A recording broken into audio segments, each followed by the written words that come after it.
Assalamualaikum warahmatullahi wabarakatuh.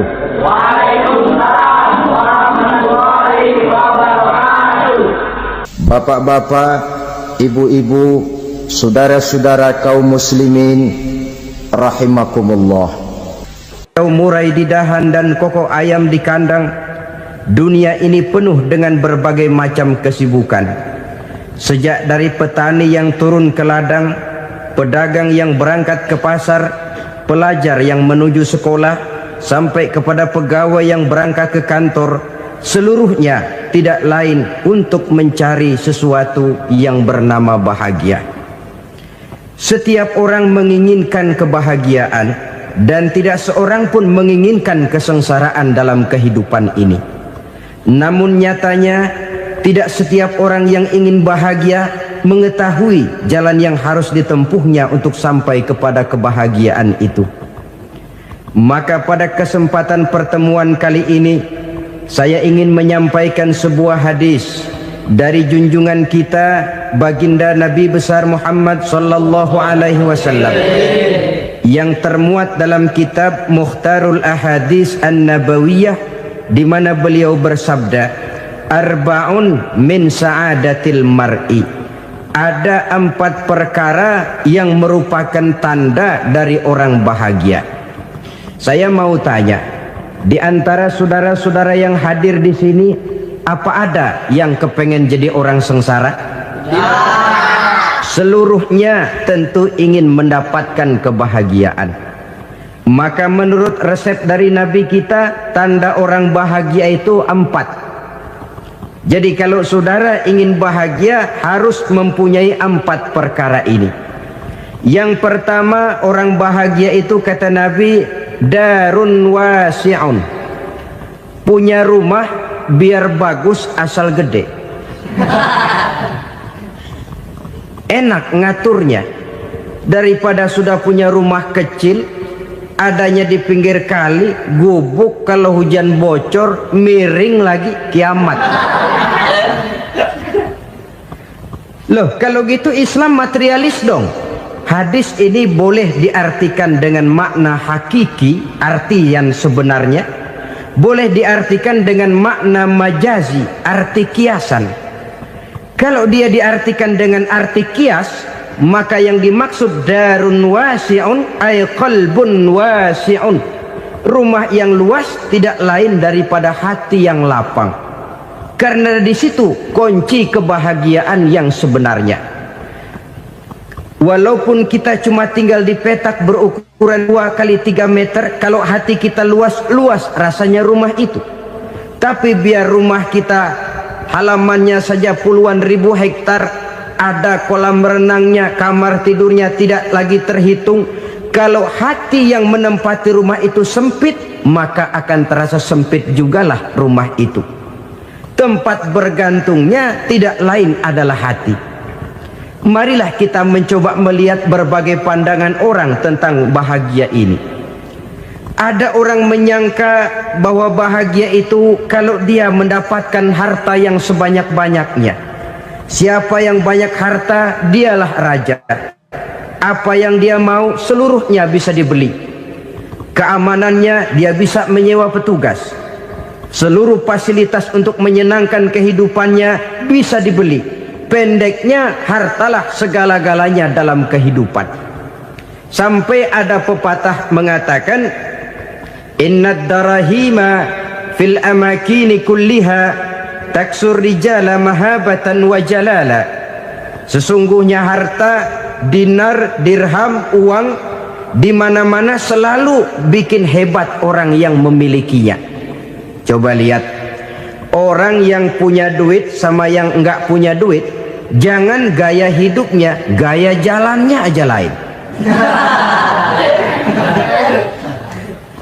Wahia lisanun liman arada fasahatan, wahia silahun liman arada qitala. Uang adalah senjata yang paling ampuh bagi orang yang mau pergi perang, dan lidah yang paling fasih bagi orang yang mau bicara. Kalau bicara dengan lidah macet, cobalah bicara dengan harta, lancar. Sampai ada pepatah demikian, segalanya bisa diatur dengan harta. Maka di kalangan orang yang berpandangan semacam itu, seluruh kegiatan hidupnya hanya terfokus kepada bagaimana mengumpulkan harta yang sebanyak-banyaknya. Tidak peduli halal haram, tidak kenal sore pagi siang dan malam, tidak sempat sujud, jauh dari agama, jauh dari kehidupan yang bersifat ruhaniyah, jauh dari Allah dan sebagainya. Sampai dalam Al-Quran dikelompokkan dalam kelompok yang dinamakan lumazah. Allazi jama'a malahu wa addadah yahsabu anna malahu akhladah.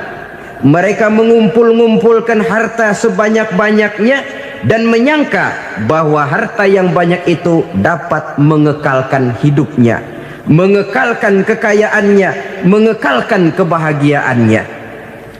Saudara hadirin yang berbahagia, kalau pandangan hidup ini benar, artinya kalau harta memang merupakan satu-satunya hal yang dapat membuat orang bahagia, tentu di rumah mewah tidak akan pernah ada tangis derita. Tentu di satu tempat di mana fasilitas hidup serba menunjang tidak ada yang namanya penderitaan. Tapi suka dan duka, sedih dan gembira, senyum dan tawa adalah milik setiap orang, baik dia punya harta maupun dia tidak punya harta. Nyatalah bahwa harta semata-mata bukan merupakan jaminan bahwa orang akan bahagia, walaupun tanpa harta orang sulit untuk bahagia. Saya mau cerita, ada orang super kaya, namanya Aristotle Onesius, raja tanker Yunani.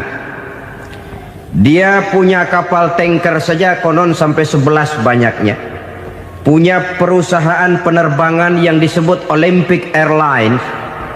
Punya hotel di berbagai kota besar di dunia ini, sejak dari New York, London, Paris, Rome dan sebagainya. Bahkan punya pulau yang dia namakan Pulau Scorpio. Ini kan namanya sudah kaya nggak tanggung-tanggung, punya pulau. Nah, dia punya 2 orang anak, yang satu laki-laki namanya Alexander, yang satu perempuan namanya Maria Onesius. Seluruh harapannya tertumpah kepada anak lakinya Alexander ini, yang akan meneruskan usahanya, meneruskan kekayaannya, meneruskan dinastinya. Apa yang terjadi?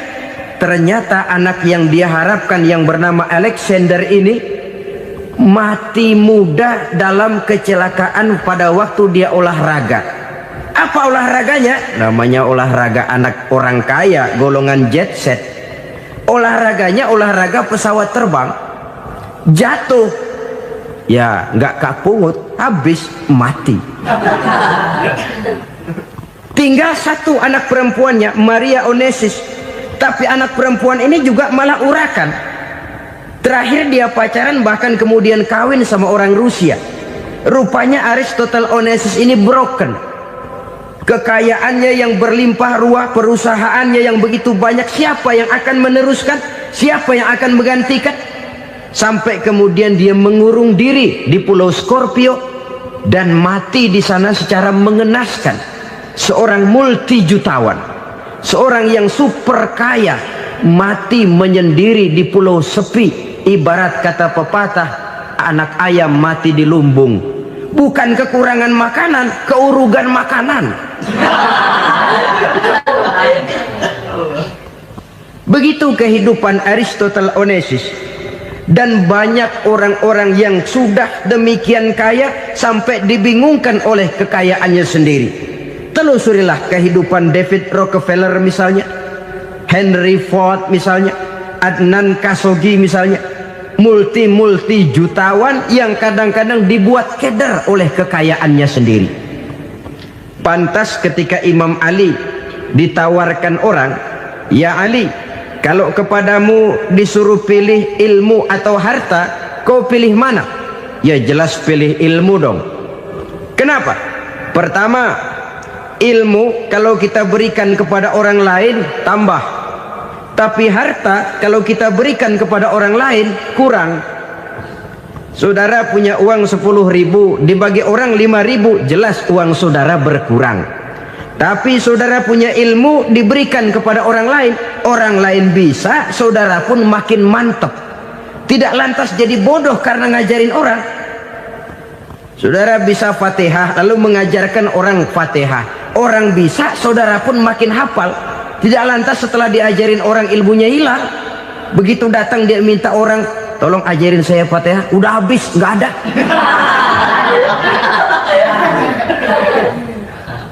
Yang kedua kata Imam Ali, ilmu menjaga kita.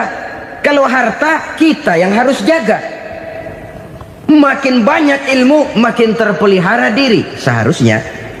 Tetapi makin banyak harta, makin bingung kita jaganya. Sampai kadang-kadang kalau perlu seluruh keliling rumah dipasangi alarm. Belum cukup, disewakan anjing besar-besar, pasang di depan pintu, awas anjing galak. Masih belum cukup juga, cari centeng tukang-tukang kepruk jaga rumah.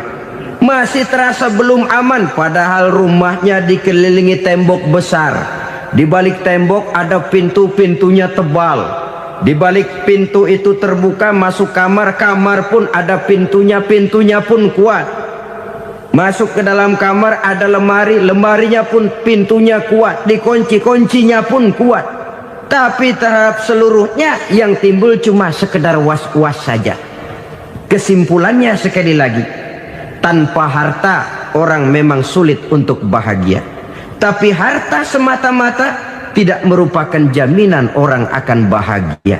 Dengan hati yang luas, itu modal utama untuk mencapai kebahagiaan hidup. Orang yang hatinya luas, saudara-saudara, punya hati yang lapang, melihat kenyataan hidup ini, dia bersyukur senantiasa kepada Allah. Lantas tidak timbul hasud dan iri hatinya. Oleh karena itu jiwanya selalu lapang. Kalau tidak, cupik hati namanya, dangkal pandangan, tidak senang melihat orang lain dapat nikmat, dan itu sering dijadikan contoh. Kalau orang yang lapang dada, dia lihat tetangganya beli TV baru, dia berkata, alhamdulillah ya, tetangga kita beli TV, mudah-mudahan kita bisa ikut nonton. Lapang dadanya. Tapi orang yang sempit hati, lihat tetangga beli televisi, meriang. Enggak diapa-apain, meriang. Besoknya dengar tetangga beli motor, makin sakit, ke rumah sakit. Lalu di rumah sakit dengar tetangganya beli mobil, mati. Disiksa oleh perasaannya sendiri. Orang kalau hati sudah sempit dalam hidup, kemanapun dia pergi, sempit rasanya medan kehidupannya. Kemudian kita melihat juga ada orang yang menilai bahwa bahagia itu katanya kalau punya kedudukan yang tinggi, pangkat yang agung, wibawa yang besar. Mungkin betul, tapi mungkin juga tidak. Bergantung kepada hati orang yang punya pangkat itu. Sama dengan harta tadi. Harta akan membawa bahagia kalau dia jatuh ke tangan orang yang berhati lapang. Tapi harta akan jadi bencana kalau jatuh ke tangan hati orang yang sempit. Pangkat akan membawa bahaya kalau jatuh di tangan hati orang yang sempit. Lebih dari itu, kenyataan mengajarkan kepada kita bahwa ternyata pangkat dan jabatan tidak selamanya memberikan kebahagiaan dalam kehidupan. Bahkan resikonya kelewat besar. Beberapa bukti kita bisa ambil dari para pemimpin dunia yang menjadi korban lantaran pangkat dan jabatan yang disandangnya. Saudara ingat Presiden Abraham Lincoln dan John Kennedy dari Amerika? Dibunuh orang. Park Chung-hee dari Korea Selatan, Ziaur Rahman dari Bangladesh, Anwar Sadat dari Mesir, terakhir Indira Gandhi dari India, menjadi korban dari pangkat dan jabatan yang disandangnya dari orang-orang yang tidak senang dia memegang jabatan itu. Dia akan mudah mengundang bencana. Sehingga pantas kalau seorang presiden terkemuka Amerika, Harry Truman namanya, dia mengatakan, Jabatan presiden itu, kata dia, seperti orang nunggang macan, naik macan. Harus kita taiki, kalau enggak dia bakal nerekam kita, ngeri katanya. Adapun orang yang hatinya lapang, kalau dia menerima pangkat dan jabatan, dianggapnya itu satu kesempatan untuk berbuat baik. Tapi orang yang berhati sempit, menerima pangkat dan jabatan, bukan kadang-kadang menerima, malah berusaha setengah mati mencapai dengan segala cara. Kalau perlu jilat atas, jilat atas. Jadi golongan sumuhun dawuh. Jadi kelompok kulon nuwun, yes sir, yang kerjanya cuma oke bos. Kalau perlu jilat atas, jilat atas. Kalau perlu injak yang bawah, injak yang bawah. Perlu sikut kiri kanan, sikut kiri kanan. Yang penting pangkat dapat, jabatan dapat. Orang yang semacam ini, kalau sudah mempunyai pangkat dan jabatan, biasanya dia tidak menganggap itu sebagai amanah, tidak menganggap sebagai kesempatan berbuat baik, tapi malah kesempatan untuk memperturutkan hawa nafsunya yang dilatar belakangi oleh kesempitan hatinya tadi. Apalagi kalau orang memperoleh pangkat karena banyak mengeluarkan uang. Seakan-akan pangkat dan jabatan itu sekarang macam proyek, pakai tender. Siapa yang berani bayar segini naik, nggak berani minggir. Padahal logikanya, kalau orang mencapai satu jabatan karena banyak mengeluarkan uang, hampir bisa dipastikan bahwa setelah jabatan itu dia pegang, langkah pertama yang akan dilakukannya ialah berusaha bagaimana uang yang dia keluarkan supaya kembali. Ya paling kurang pulang modal dulu dong. Soal mikirin rakyat soal nanti, tapi ini modal harus pulang. Itu celakanya kalau orang memperoleh pangkat dan jabatan cuma karena banyak mengeluarkan uang. Jarang orang yang mempunyai keyakinan dan pandangan bahwa pangkat dan jabatan merupakan amanah. Jadi sekali lagi, pangkat dan jabatan mungkin saja membawa kebahagiaan kalau jatuh ke tangan orang yang berhati lapang.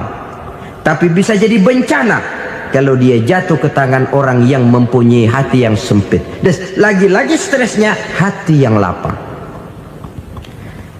Lalu sebagian orang, saudara, ada yang berpandangan katanya bahagia itu kalau jadi orang terkenal, mempunyai popularitas, menjadi idola di kalangan remaja, di kalangan orang tua, di segala lapisan masyarakat. Padahal makin populer orang makin terikat dia. Ya kalau macam kita ini kan nggak punya nama, nggak populer, tengah malam buta mau nongkrong di warung Tegal aman. Tapi pangkat, jabatan, kedudukan, popularitas menyebabkan kita diikat dengan berbagai macam peraturan. Cuma mandi sama ke WC saja yang nggak dikawal.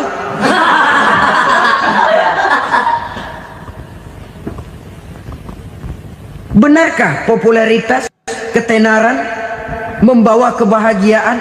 Mungkin, ya, tapi mungkin juga tidak. Kenapa? Banyak orang-orang populer yang mengakhiri hidupnya secara tragis. Kita ambil beberapa nama. Di Amerika tahun 60-an ada bintang seksi paling terkenal yang dijuluki sex bomb, bom seksi. Sampai sekarang jadi legenda, namanya Marilyn Monroe. Singkatan doublenya itu inisialnya MM, Marilyn Monroe. Terkenal top sampai dia mati tahun 62, namanya sekarang masih saja dibicarakan orang. Kenapa dia bunuh diri? Tidak punya hartakah dia? Banyak. Kurang populerkah dia? Seluruh dunia mengenalnya. Sejak rakyat kecil sampai pejabat tinggi dia punya hubungan. Kenapa? Jenuh. Dia terlahir dalam keadaan yatim. Setelah itu tidak lama dia berangkat remaja, ibunya meninggal. pindah dari wanita asuh ke wanita asuh sampai 12 orang ibu angkatnya. Dan kekecewaan yang paling parah, setiap laki-laki yang dekat dengannya hanya seperti kapal berlabuh, datang dan pergi silih berganti. Padahal dia merindukan seseorang yang bisa melindungi hidupnya. Dia rindukan itu dan dia tidak pernah menemukan. Itu yang akhirnya menyebabkan dia minum pil tidur kelewat dosis, minum obat tidur kebanyakan, ya tidur terus sampai sekarang.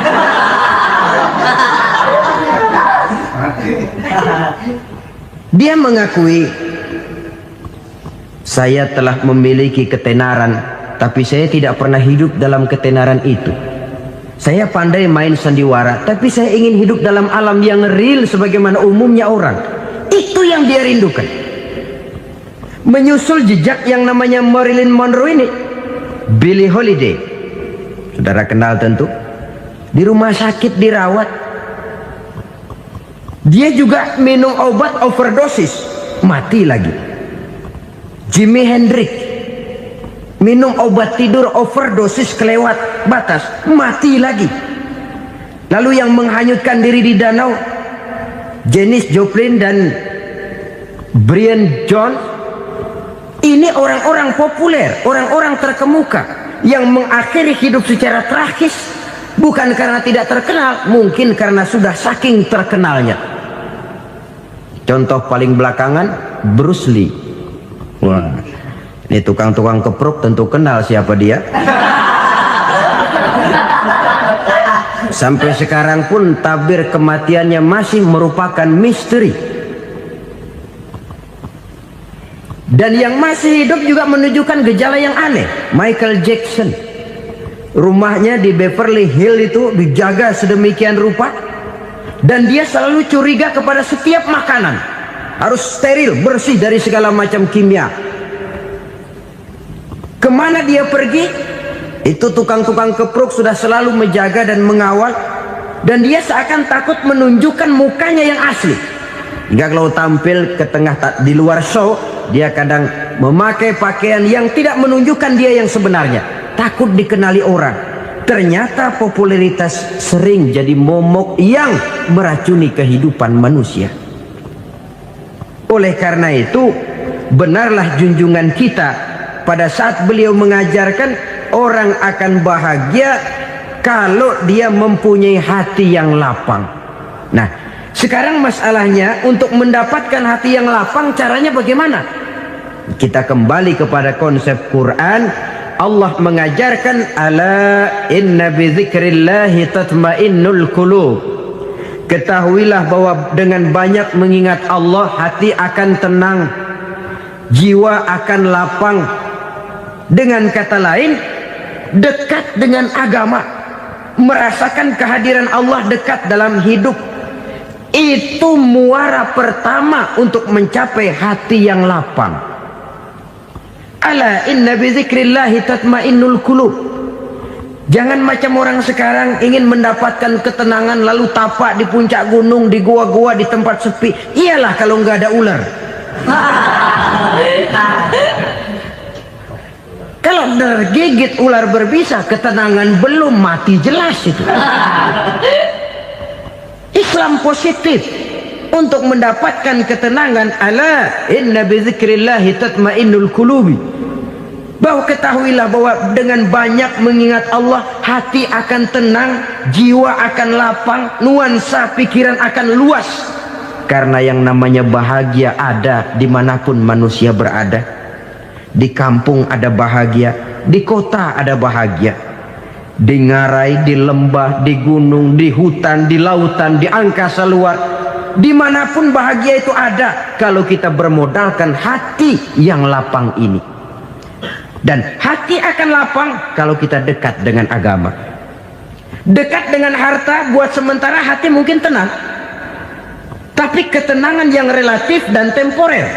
Apalagi orang tiap kali tambah harta, tiap kali tambah rencana, itu wajar. Mungkin sebelumnya saudara berpikir, kalau punya duit 5.000 enak nih. Begitu punya duit 5.000, aduh sayang kalau 10.000 aja. Tiap kali tambah harta, tiap kali lain rencana. Makin banyak rencana, makin menjauhkan kita dari yang namanya ketenangan. Padahal ketenangan merupakan unsur utama untuk mencapai bahagia. Dan ketenangan itu bermuara dalam hati manusia. Tengoklah kehidupan ini. Orang yang banyak harta dengan orang miskin, berbedakah rasa sakit yang mereka tanggungkan? Rasanya tidak. Walaupun si kaya tidur di kasur empuk berselimutkan sutra mahal, sementara si miskin meringkuk di balai bambu yang keras dan kasar. Apabila maut datang, dia juga tidak pernah pilih bulu. Maut datang menjemput si kaya di singgasana keemasannya, dikelilingi oleh para pengasuh, dayang dan idang serta para pengawal. Dan maut pun datang menjemput si miskin papa, sehingga ia tergelepar di tepian jalan. Kedua-duanya bernama mati. Kalau nyata bahwa sakit yang ditanggung si kaya tidak beda dengan sakit yang ditanggung si miskin, bukan harta semata yang membuat orang bahagia. Hati yang tenang, jiwa yang lapang penuh kedamaian, karena banyak berzikir dan mengingat Allah, itu merupakan modal utama untuk mencapai sesuatu yang bernama bahagia.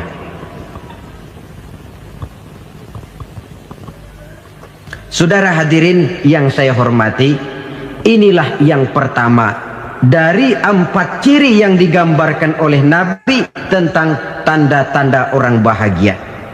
Dan harus berangkat dari yang pertama ini, hati yang lapang. Ini yang harus kita miliki lebih dahulu. Baru nanti akan menyusul kepada poin yang ketiga, kedua, dan selanjutnya.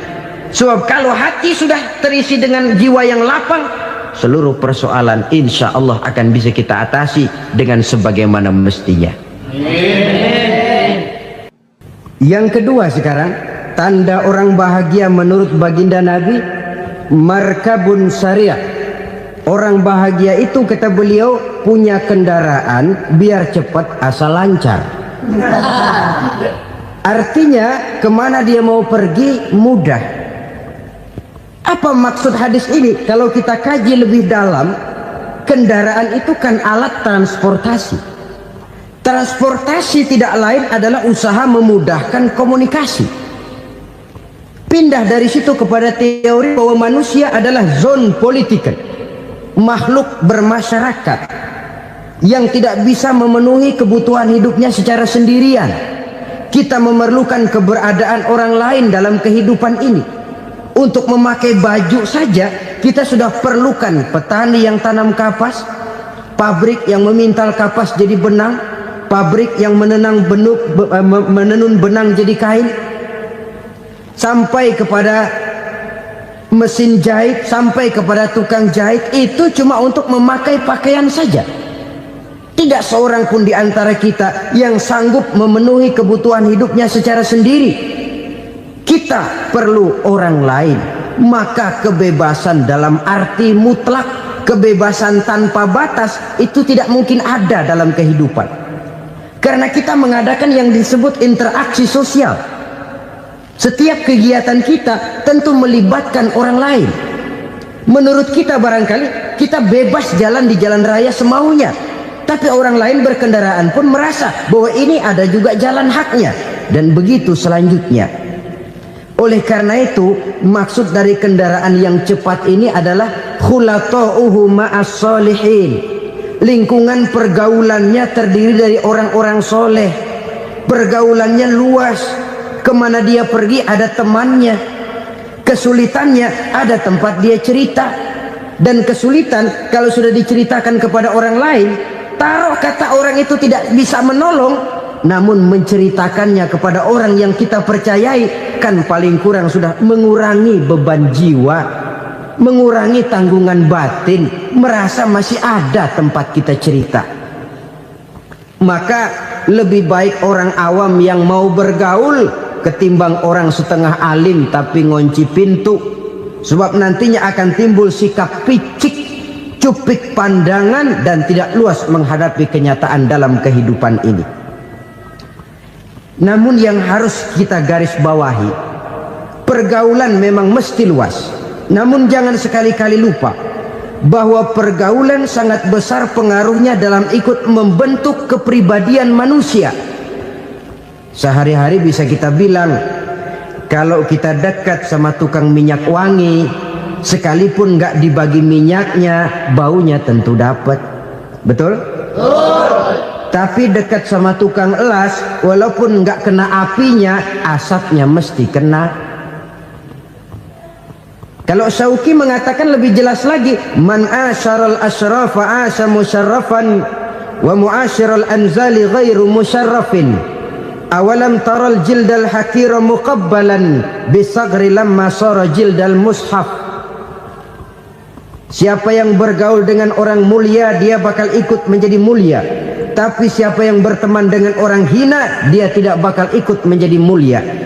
Tidakkah kau lihat, kata Syauqi, kulit kambing yang hina pun dicium orang ketika menjadi kantong Quran. Kulit kambing hina, kalau dia sendirian gak ada yang mau cium.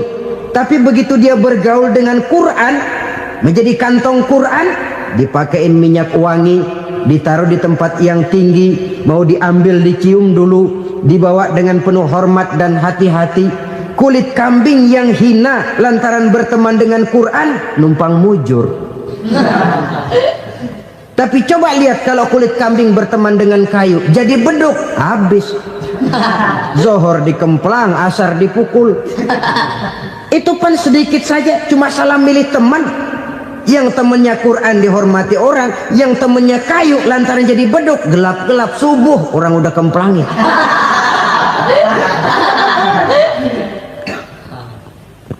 Maka terutama kepada adik-adik remaja yang masih mencari identitas diri, yang ibarat kaset masih kaset kosong, mudah diisi oleh apapun, pandai-pandailah memilih teman dalam bergaul. Karena banyak orang yang tadinya baik-baik, ketika terseret dalam pergaulan dengan orang yang tidak baik, kebaikannya menjadi lentur dan luntur. Tapi berapa banyak bajingan-bajingan tengik, orang-orang yang berlumur noda dan dosa, tiap hari melakukan maksiat, namun bergaul dengan orang yang baik-baik, pada akhirnya sedikit demi sedikit beringsut dan berangsur dia terbiasa mengikuti kebaikan-kebaikan. Saya tekankan ini kepada remaja karena mereka masih mencari identitas diri. Apa yang mereka lihat mereka mau, apa yang mereka dengar mereka ingin tahu. Coba lihat kehidupan remaja. Pulang nonton film Rambo, pengen jadi Rambo, gagah, maunya belekai melulu. Pulang nonton film Superman, pengen bisa terbang. Pulang nonton India, nyanyi melulu. Wajar, mereka masih mencari identitas diri. Saya ini sebenarnya siapa? Lingkungan, pergaulan akan membentuk itu. Karena itu pandai-pandailah bergaul, karena ia sangat besar pengaruhnya dalam ikut membentuk kepribadian manusia. Apalagi sifat yang jelek lebih cepat menularnya ketimbang sifat yang baik. Sifat yang baik, watak yang soleh itu lambat sekali untuk menular. Tapi yang tidak baik, kan prosesnya mah kalau remaja biasanya mula-mula dengar. Karena dengar lalu pengen tahu. Karena pengen tahu lalu ngeliatin. Begitu ngeliatin kan pengen nyobain. Setelah nyobain ketagihan. Nah, ini prosesnya. Yang namanya ganja, morfin, narkotik, awalnya kan begitu. Mula-mula dengar, katanya kalau sudah fly to the sky, sudah melayang ke langit, katanya disitulah puncak kebahagiaan. Mulanya cuma dengar. Karena dengar pengen tahu. Karena pengen tahu lalu ngeliat, kumpul sama orang yang suka ngeganja.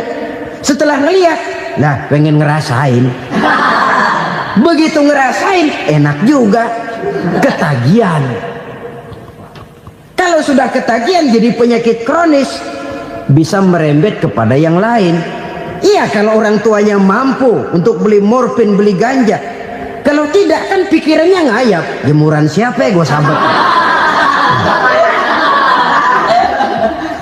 Timbullah itulah perbuatan-perbuatan negatif yang bermula dari salah pergaulan. Apalagi buat adik-adik remaja yang tinggal di kota-kota besar, yang pengaruh budaya, pengaruh kesenian, pengaruh struktur kehidupan yang nampak makin individualistis, di mana persaingan tajam, tensi ekonomi tinggi, orang mudah mengalami stres. Pandai-pandailah dalam bergaul, sekali lagi, karena ia sangat besar pengaruhnya dalam ikut membentuk kepribadian manusia. Orang bahagia punya kendaraan yang cepat, artinya punya pergaulan yang luas, dan lingkungan pergaulannya terdiri dari orang-orang yang soleh. Kemana dia pergi ada teman, kesulitannya ada tempat dia cerita. Tapi kalau sudah menyendiri, hidup sendiri, kesulitan dipikiri sendiri, bisa mati belum waktunya. Tidak ada tempat berbagi rasa, tidak ada tempat bercerita, tidak ada tempat mengurangi beban dalam kehidupan. Pantas betul kalau Islam sangat menggalakkan dan menganjurkan orang kalau sudah sampai waktunya itu untuk melangsungkan nikah. Kata Nabi, ya ma'syaras syabab man istata'a minkumul ba'at falyatazawwaj. Hai para pemuda, kalau sudah mampu memberi nafkah, kawinlah, nikahlah kamu. Kenapa? Sudah ada teman hidup, tempat berbagi rasa. Kesulitan kalau ada tempat cerita akan lebih ringan ketimbang kita telan sendiri, walaupun bobot kesulitannya sama beratnya.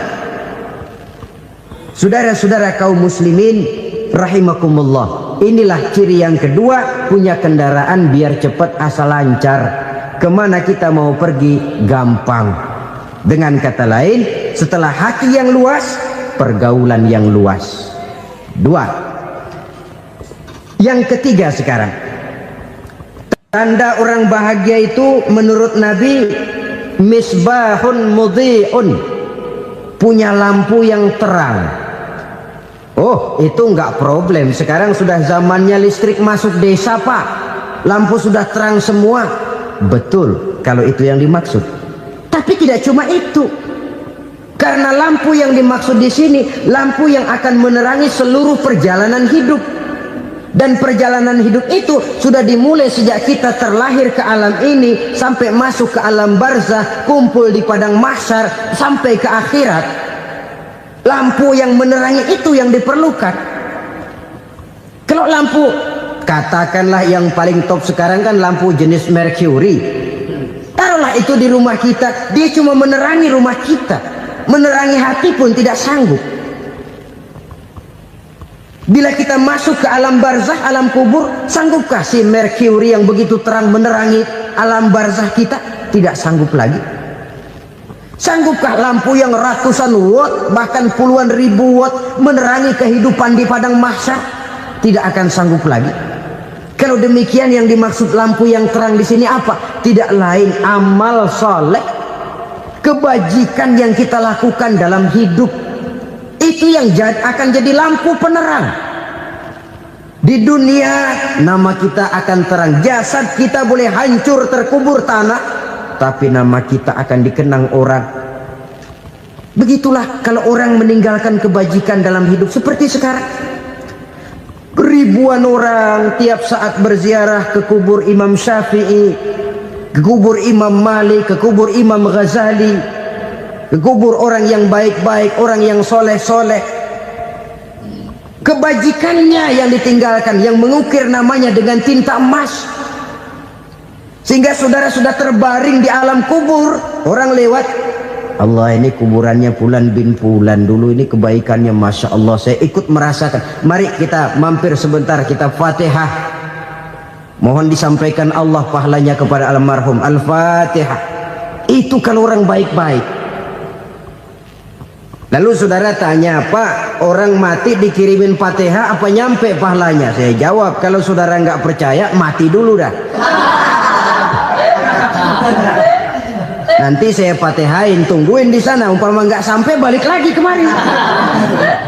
Sekarang ini kan maunya otak-otakan saja. Kalau nggak masuk otak, nggak percaya. Padahal alam gaib itu nggak bisa diotak-otakin. Sama saja dengan saudara pernah dengar cerita kapal tanpa emas tenggelam, kan? Pernah nggak? Di mana? Di Laut Masalembo. Begitu ketampung Mas tenggelam, ratusan penumpang itu terjun ke laut, dipermainkan gelombang, berjuang menghadapi maut itu. Orang lagi timbul tenggelam di lautan, dihantam ombak, kita tengokin pakai helikopter. Pak, lagi timbul tenggelam ya? Iya, tolongin. Jangan khawatir Pak, nih saya kirim intan Pak, harganya 10 juta. Kira-kira orang yang timbul tenggelam di laut seneng nggak? Tidak. Kan mahal toh intan 10 juta. Kenapa dia nggak senang? Karena intan 10 juta dalam kondisi seperti itu tidak sanggup menyelamatkan dia. Dia akan girang kalau dikirimin ban mobil bekas, dikirimin papan terentang atau bambu. Intan yang 10 juta dia nggak girang, ban mobil bekas yang 1000 perak tuh pegang, itu yang dia girang betul. Inilah sebabnya Nabi berkata, mal mayyitu fi qabrihi illa kal ghariqil mutaghawwis. Orang yang meninggal di alam kuburnya seperti orang timbul tenggelam di lautan. Yantaziru da'watan min ahli, menunggu doa dari keluarganya yang masih hidup. Duh, bapak saya sudah meninggal, saya sayang benar sama dia. Kirimin kulkas ke kuburannya Itu sama saja dengan tadi orang tenggelam di lautan dikirimi intan yang harganya 10 juta, ndak sampai. Begitulah kalau kebajikan yang kita tinggalkan dalam hidup, sudah mati pun kubur kita masih diziarahi orang. Tapi kalau jahat yang kita tinggalkan, boro-boro lah orang mau doa lewat dekat kuburan kita juga serem. Tuh bajingan dulu mati dipendem di situ tuh. Jangan lewat situ, ntar kesurupan, jangan. Lewat saja orang ngeri. Konon lagi membacakan Fatihah dan mengirimkan doa. Hidup pada hakikatnya adalah kesempatan untuk berbuat baik. Maka sekali kesempatan itu diberikan, manfaatkan dengan sebaiknya. Sebab kesempatan kedua tidak akan pernah ada. Kesempatan berbuat baik di sini, di akhirat sudah pembalasan namanya. Sekali kesempatan itu dicabut, dia tidak akan pernah dikembalikan lagi. Kata Iqbal, hidup tidak mundur ke belakang, Bung. Berhenti diinjak orang, mundur hancur. Tidak ada kata mundur dalam hidup ini. Berhenti diinjak orang, mundur kecebur. Tidak ada kata lain, harus maju dalam kehidupan dalam artian yang positif.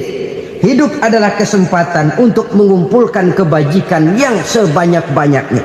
Di situ nilai daripada manusia. Sekarang ini memang nggak kelihatan kok, orang yang banyak pahala sama yang banyak dosa nggak kelihatan kok.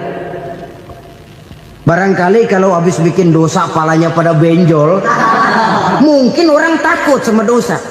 Tapi sekarang sama saja, orang yang banyak dosa dengan yang nggak banyak dosa jalan bareng dari belakang, sama, nggak kelihatan beda. Tapi ada waktunya di mana pahala memegang peranan, di mana dosa diperlihatkan. Sama saja kalau kita bawa mobil siang, lampu kan nggak begitu berfungsi. Apa lalu bilang, alah ini lampu berat-beratin, copot-copotin aja dah. Tidak perlu begitu. Kenapa? Pada suatu saat malam senja akan datang. Bila matahari terbenam, senja pun datang, gelap mulai merayap, disitulah baru terasa perlunya lampu. Pahala begitu. Sekarang orang yang nggak ada pahalanya nggak kelihatan dalam kehidupan. Tapi pada suatu saat senja kehidupan akan datang. Ajal merenggut nyawa, malam merayap, dan hidup mulai diliputi kegelapan di alam barzah. Dikala itu kalau nggak punya lampu, alangkah malangnya kita. Sebab amal yang baik, kata Nabi, di alam barzah itu akan diciptakan menjadi perempuan yang cantik menemani kita. Amal yang jahat akan menjadi orang yang paling jelek nemenin kita. Sudah di tempat gelap yang nemenin jelek.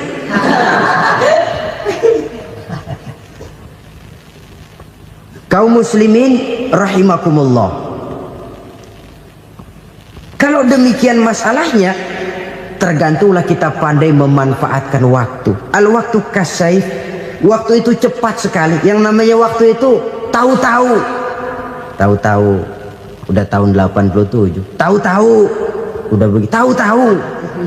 Yang kemarin anak-anak, sekarang udah pada punya anak. Tahu-tahu saja itu. Begitu cepat waktu berlalu. Kalau tidaklah pandai kita memanfaatkannya, akan rugi kita. Nabi bersabda, "Man kana yaumuhu khairun min amsihi fahuwa rabih." Barang siapa yang hari ini lebih baik daripada hari kemarin, itu orang untung. Hari ini lebih baik daripada kemarin. Bulan ini lebih baik dari bulan kemarin. Tahun ini lebih baik dari tahun kemarin. Itu orang yang beruntung. Tahun kemarin sembayangnya maghrib doang, sekarang udah tambah isya. Tahun kemarin cuman Idul Fitri aja ngancem bener, sekarang udah tambah Jumat, lalu tambah lagi maghrib, tambah lagi isya, dan selanjutnya. Hari ini lebih baik daripada kemarin, itu orang yang beruntung. Wa man kana yaumuhu mislu amsihi fahuwa khasir. Lalu barang siapa yang hari ini sama saja dengan hari kemarin, itu orang rugi. Hari ini sama dengan kemarin, rugi itu. Bulan ini begitu, bulan kemarin begitu, tahun ini begitu, tahun lalu juga begitu. Rugi itu orang. Rugi apa? Rugi umur. Umur tambah, amalan gak pernah tambah. Dan saya pikir lebih merupakan azab ketimbang nikmat kalau orang dikasih panjang umur cuma untuk numpuk dosa. Mending mana? Panjang umur banyak dosa sama pendek umur dikit dosa? Mending mana? Mending mana?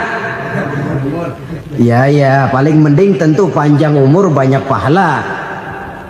Tapi kalau tidak, sekali lagi, lebih merupakan azab ketimbang nikmat kalau orang diberikan panjang umur tapi cuma untuk sekedar menumpuk dosa. Kehilangan kesadaran bahwa dunia bukan terminal akhir dari satu perjalanan. Dia cuma halte di mana kita berhenti sebentar untuk menuju kepada terminal yang hakiki. Saudara-saudara kaum muslimin rahimakumullah, inilah lampu yang akan menerangi kehidupan. Amal yang kita lakukan di dalam kehidupan. Jadi yang dimaksud dengan lampu yang terang, kebajikan yang kita kerjakan dalam hidup. Nah, setiap orang di awal tadi saya bilang ingin bahagia. Bahagia itu kan hakikatnya kumpulan senang dan selamat. Senang, selamat. Apa bedanya? Senang tapi tidak selamat, nggak bahagia. Selamat tapi nggak senang, nggak bahagia orang. Contoh, kalau orang korupsi, duitnya banyak, senang dia, tapi keselamatannya. Ada tentara baris di samping rumahnya udah bingung, padahal tentara latihan. Tentara cuma latihan, dia bingung. Senang, tapi karena keselamatannya tidak terjamin, dia tidak bahagia. Sebaliknya pegawai negeri jujur benar, cuma segaji-gajinya, selamat nggak korupsi, tapi melarat, ya nggak bahagia juga, kurang senang. Kesenangan dan keselamatan untuk dunia saja, ya sekali lagi, kalau cuma sekedar untuk dunia saja, bisa dibeli pakai uang. Bisa dibeli pakai uang. Saudara ingin selamat, bisa dibeli pakai uang. Saudara ingin senang, bisa dibeli dengan uang. Tapi setelah mati, masuk ke alam barzah, habis kekuasaan uang. Nggak bisa lagi beli keselamatan pakai uang. Tidak mungkin lagi membeli kesenangan dengan uang. Di situ pahala yang megang peranan. Makin banyak pahala, makin banyak saham untuk membeli kesenangan dan keselamatan, untuk memperoleh yang namanya bahagia. Dan jangan lupa loh, di alam barzah kita nggak sebentar, menunggu datangnya kiamat. Loh iya, kalau kita begitu dikuburin terus kiamat datang, untung. Tapi kalau masih harus 1000, 2000, puluhan ribu tahun yang akan datang, dalam satu penantian yang begitu lama, tanpa saham untuk memperoleh kebahagiaan, satu kemalangan yang tidak ada pernah putus-putusnya. Janganlah tergelincir oleh kebahagiaan sebentar yang menipu dengan mengorbankan kebahagiaan hakiki yang berjangka panjang. Apa artinya senyum sejenak kalau harus ditebus dengan tangis seumur hidup? Biarlah kita minum jamu, pahit memang, getir memang, tapi kan besok badan sehat. Daripada sekarang minum sirup, manis memang, enak memang, tapi bibir pada jontor besok. Sirawan, batuk, nggak karu-karuan. Banyak orang tertipu oleh kesenangan yang sebentar, padahal laisa kullu ma yalma'u zahaban. Belum tentu semua yang berkilat itu emas, belum tentu semua yang gemerlap itu intan. Karena itu marilah manfaatkan kesempatan yang diberikan Allah ini untuk mengumpulkan kebajikan yang sebanyak-banyaknya. Yang terakhir sekarang, yang keempat, tanda orang bahagia kata Nabi. Zaujatun salihah. Orang bahagia itu tanda yang keempat kata Nabi, punya istri biar cakep asal taat. Sudah surga itu sudah. Cakep taat. Istri kayak gitu, kalau belum mati jangan dikuburin dulu. Sudah cakep taat lagi. Tapi kadang-kadang enggak, udah jelek ngadat melulu. Apa yang mau dipilih? Sebab itu Quran mengatakan istri pakaian untuk suami, suami pakaian untuk istri. Kenapa suami istri diibaratkan pakaian? Alangkah tingginya gaya bahasa Quran ini. Suami istri teman hidup, hidup perjalanan panjang. Sejak kita dalam rahim sudah ada hidup kan di sini. Sampai ke alam dunia, masuk ke alam barzah, kumpul di padang mahsyar, sampai menuju akhirat, itu perjalanan hidup. Carilah istri atau suami teman hidup yang membawa manfaat tidak hanya kehidupan di dunia ini, sampai di alam barzah, sampai di padang mahsyar. Suaminya mungkin meninggal lebih dulu atau istrinya mungkin meninggal lebih dulu, tapi suami atau istri yang masih hidup berbuat kebajikan. Suami saya meninggal, ada hartanya, saya sedekahkan, niat pahala untuk almarhum suami saya. Ini teman hidup, tidak dibatasi dan tidak bisa dipisahkan oleh maut sekalipun. Zohirnya mungkin pisah, badannya mungkin pisah, tapi hatinya, jiwanya, kebersamaannya dalam menghadapi kehidupan.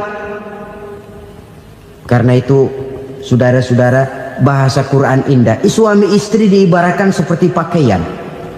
Apa fungsi pakaian? Pertama, pakaian jadi kebanggaan. Artinya suami harus menjadi kebanggaan istri, istri harus jadi kebanggaan suami. Yang kedua, pakaian itu kan fungsinya menutup aurat. Artinya sesama suami istri harus saling menjaga kekurangan masing-masing. Jangan malah sesama suami istri saling membongkar rahasia dan aibnya sendiri-sendiri. Istrinya diceritain jeleknya di mana-mana, atau suaminya dibongkar rahasianya di pasar umum. Itu sudah tidak lagi berfungsi sebagai pakaian. Kenapa semua ini diperlukan? Karena kita menyadari bangsa yang baik terdiri dari masyarakat yang baik. Masyarakat yang baik merupakan susunan dari warga yang baik. Warga yang baik adalah terdiri dari rumah tangga yang baik. Dan rumah tangga yang baik merupakan susunan dari pribadi yang baik. Dari situ langkah dimulai. Membangun satu bangsa yang baik diawali dengan membangun rumah tangga yang baik, dengan menciptakan pribadi-pribadi yang baik. Sehingga dari sini diharapkan berkembanglah nilai-nilai kebaikan. Orang akan bahagia mempunyai istri yang soleh. Kenapa? Tidak ada seorang suami bisa sukses jadi apapun dia, apapun profesinya. Dokterkah, kiaikah, mubalikkah, petanikah, pengusahakah, pejabat tinggikah, tidak ada seorang suami yang bisa sukses tanpa peran serta istrinya. Walaupun memang peranan itu tidak begitu kelihatan, tapi sangat menentukan. Karena itu, saudara hadirin yang saya hormati, Islam sangat menghargai kaum wanita, memberikan kedudukan yang tinggi sepanjang tidak mematikan kodrat kewanitaannya. Nah, kalau sudah kesuksesan ini diawali dari rumah tangga, karier di masyarakat mudah untuk dikejar. Tapi keberantakan di rumah tangga merupakan kegagalan pertama di tempat lain.